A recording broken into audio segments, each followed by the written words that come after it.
Hello everyone, welcome to Omraj classes. 13th Feb के current affair में आप सभी का स्वागत है।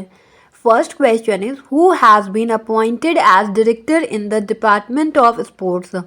डिपार्टमेंट ऑफ स्पोर्ट्स में डायरेक्टर के पोस्ट पे किसे अपॉइंट किया गया है?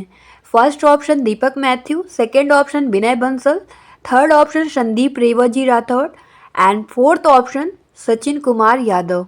तो राइट आंसर हमारा क्या हो जाएगा? संदीप रेवाजी राठौर। तो ये संदीप रेवाजी राठौर हैं। संदीप रेवाजी राठौर कौन है?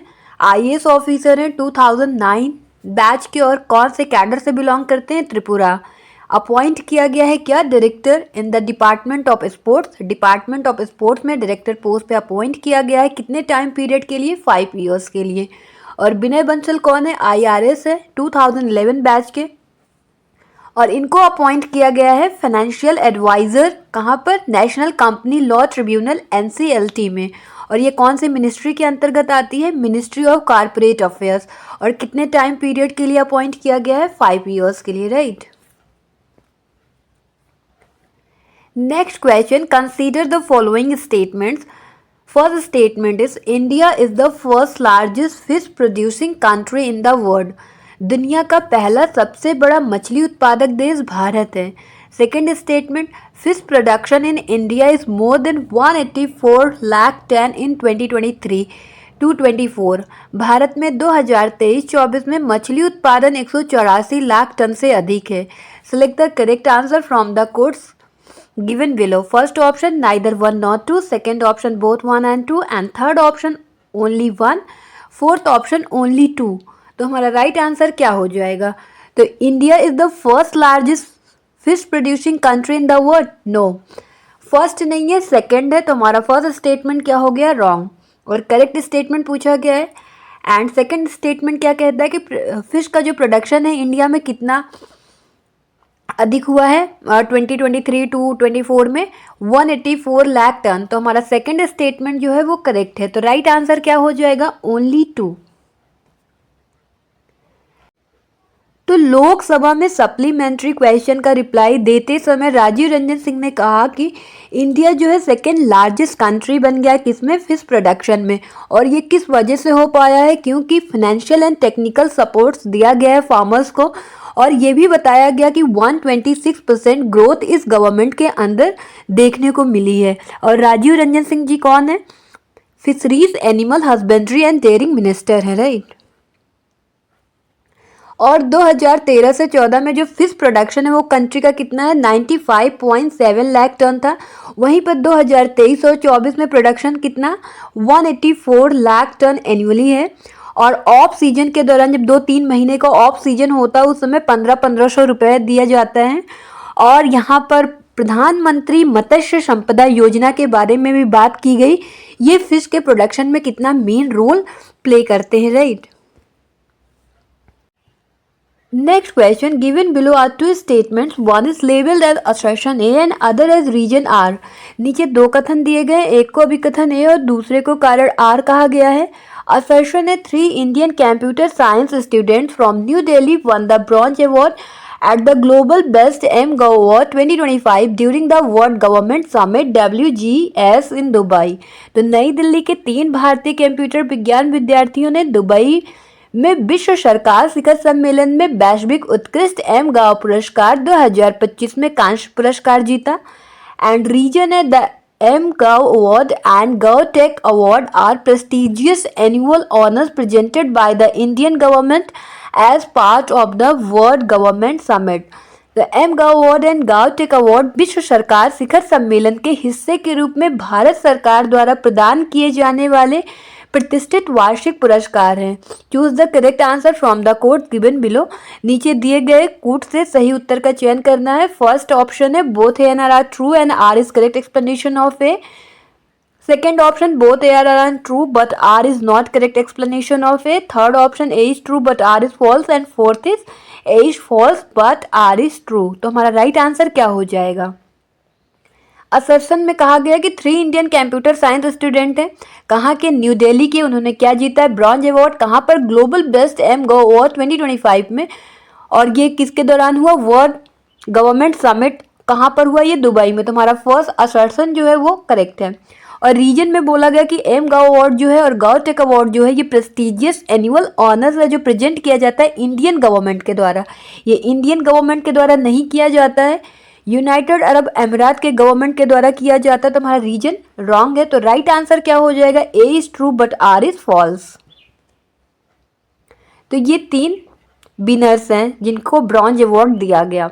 तो ग्लोबल बेस्ट एम गो award 2025 3 Indian computer science student है, कहाँ के? दिल्ली के हैं।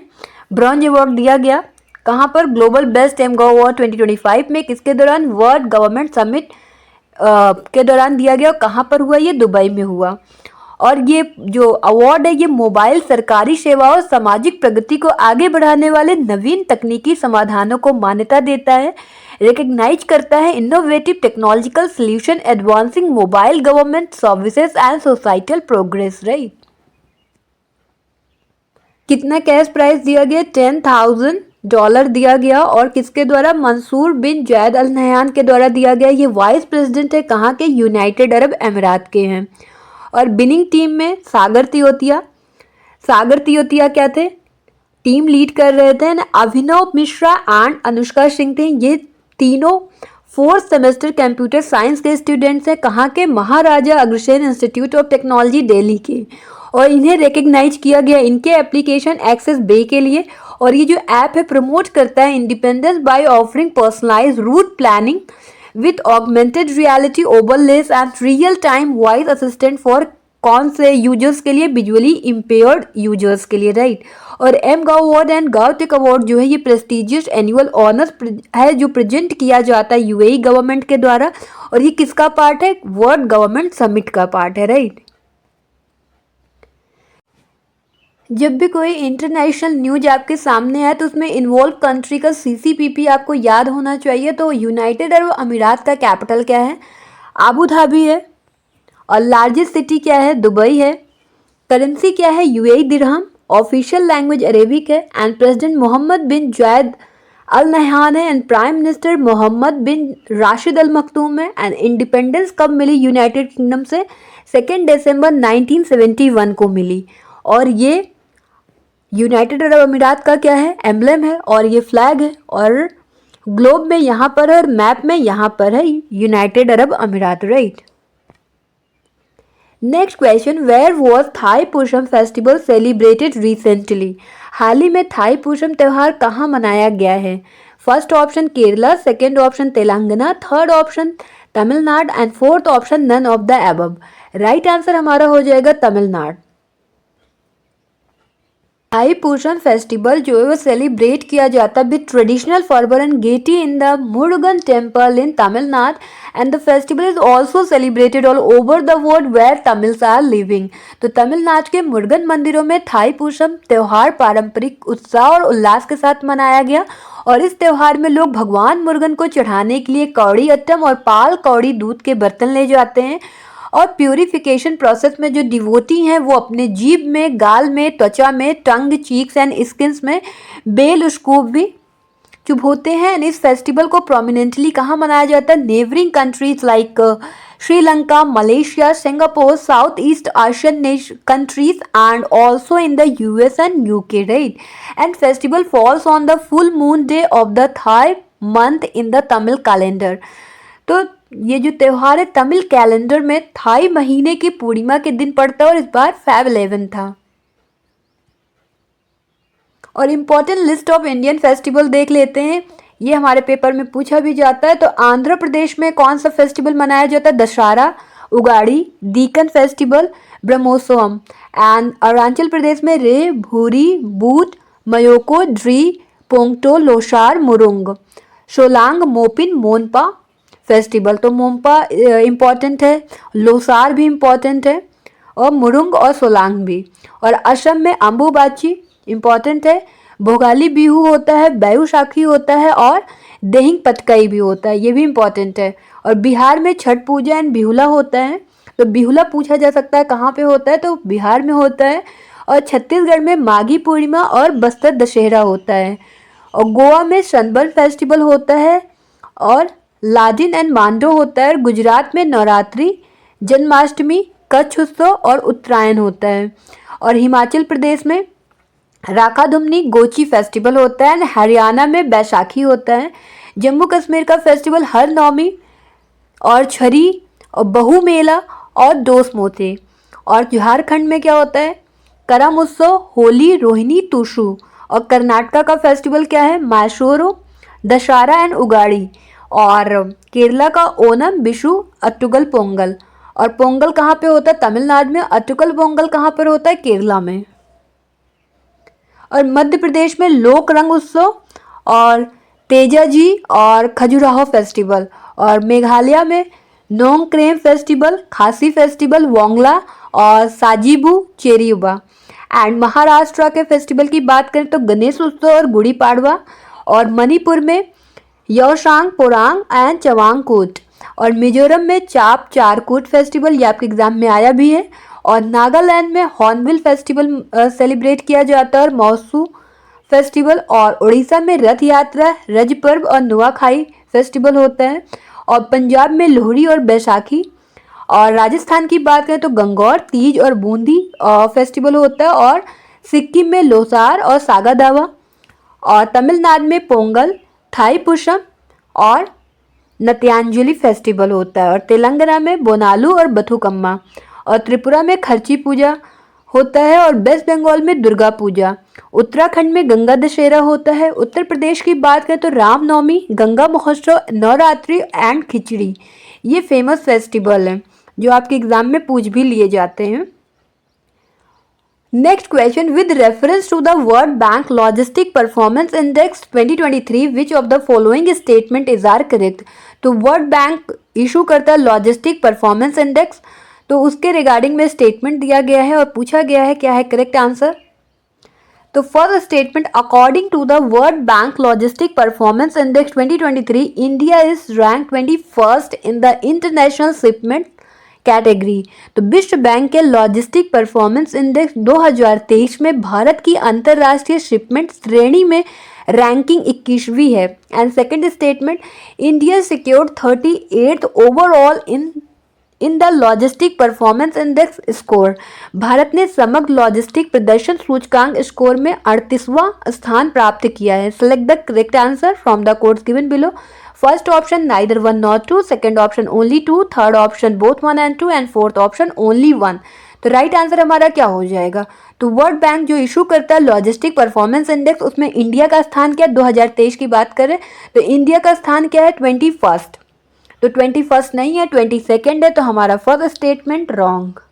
And second statement 38th overall in logistic performance index में है, तो 38th ही है। तो हमारा ये सेकंड स्टेटमेंट करेक्ट है। तो राइट आंसर क्या हो जाएगा, ओनली 2। लॉजिस्टिक परफॉर्मेंस इंडेक्स किसके द्वारा रिलीज किया जाता है, वर्ल्ड बैंक के द्वारा रिलीज किया जाता है, जिसमें इंडिया का 22nd रैंक है किसमें, global ranking in international shipments category में। और वहीं पे 38th रैंक है ओवरऑल इन लॉजिस्टिक परफॉर्मेंस इंडेक्स में, राइट। और इंडिया का टर्न अराउंड टाइम में भारी सुधार देखने को मिला है। और इंडिया का कितना है 0.9 डेज, वहीं पर यूएसए का 1.5 डेज, ऑस्ट्रेलिया का 1.7 डेज, बेल्जियम का 1.3 डेज। कहने का मतलब है कि इनसे बेटर हमारा है। और ये इन्फॉर्मेशन सोर्सेज कहाँ का है, ये प्रोवाइड किया गया यूनियन मिनिस्टर के द्वारा। यूनियन मिनिस्टर कौन, श्री सर्बानंद सोनोवाल जी के द्वारा दिया गया। राज्यसभा में कब दिया गया, 11 फरवरी को दिया गया। और सर्बानंद सोनोवाल जी हैं क्या, union minister for port shipping and waterways हैं। तो port shipping and waterways minister कौन है, Shri Sarbananda Sonowal. Next question, when was यूनानी डे सेलिब्रेटेड रिसेंटली। हाल ही में यूनानी दिवस कब मनाया गया। First option 11 February and second option 12 February and third option 13 February and fourth option 14 फरवरी। तो हमारा राइट आंसर हो जाएगा 11 फरवरी के दिन मनाया गया यूनानी दिवस। वर्ल्ड यूनानी दिवस कब मनाया जाता है, 11 फरवरी के दिन मनाया जाता है। और ये किसके बर्थ एनिवर्सरी के उपलक्ष्य में मनाया जाता है? हकीम अजमल खान जी के बर्थ एनिवर्सरी के उपलक्ष्य में मनाया जाता है। इनका बर्थ 1868 में हुआ था और निधन 1927 में हुआ था। और ये एक यूनानी फिजिशियन है, स्कॉलर हैं, फ्रीडम फाइटर हैं, सोशल रिफॉर्मर हैं और पहली बार 2017 में सेलिब्रेट किया गया था। और 2025 की थीम है इनोवेशन इन यूनानी medicine for integrative health solution a way forward. एकीकृत स्वास्थ्य समाधानों के लिए यूनानी चिकित्सा में नवाचार और आगे का रास्ता। और ऑब्जेक्टिव क्या है? प्रमोट करना, हाईलाइट करना significance of Unani medicine in public health and its role in holistic healing and wellness, right. और आयुष मंत्रालय के तहत 2 दिवसीय अंतर्राष्ट्रीय सम्मेलन भी मनाया जा रहा है। 11 फरवरी को नई दिल्ली में यूनानी दिवस पर 2 दिवसीय अंतर्राष्ट्रीय सम्मेलन का उद्घाटन राष्ट्रपति द्रौपदी मुर्मू जी ने किया। और ये आयुष मंत्रालय के तहत एक प्रमुख अनुसंधान परिषद यूनानी चिकित्सा में अनुसंधान के लिए केंद्रीय परिषद एकीकृत स्वास्थ्य समाधान के लिए यूनानी चिकित्सा में नवाचार एक दिशा पर 2 दिवसीय अंतर्राष्ट्रीय सम्मेलन की मेजबानी भी कर रहा है। कौन कर रहा है? आयुष मंत्रालय कर रहा है। और इस सम्मेलन से क्या होगा? संवाद, सहयोग और ज्ञान इसके आदान प्रदान के लिए एक मंच के रूप में ये काम करेगा, जिसका एम होगा वैश्विक स्वास्थ्य और कल्याण को बढ़ावा देने में यूनानी चिकित्सा की महत्वपूर्ण भूमिका को रेखांकित करना है, right. Next question, consider the following statements. First statement is recently Union Minister Dr. Jitendra Singh launched India's first indigenous automated biomedical based treatment rig named Srijanam at AIIMS New Delhi. तो हाल ही में केंद्रीय मंत्री doctor Jitendra Singh ने नई दिल्ली के अखिल भारतीय आयुर्विज्ञान संस्थान में देश के पहले स्वदेशी स्वचालित जैव अपशिष्ट कचरा निस्तारण उपकरण सृजनम का शुभारंभ किया।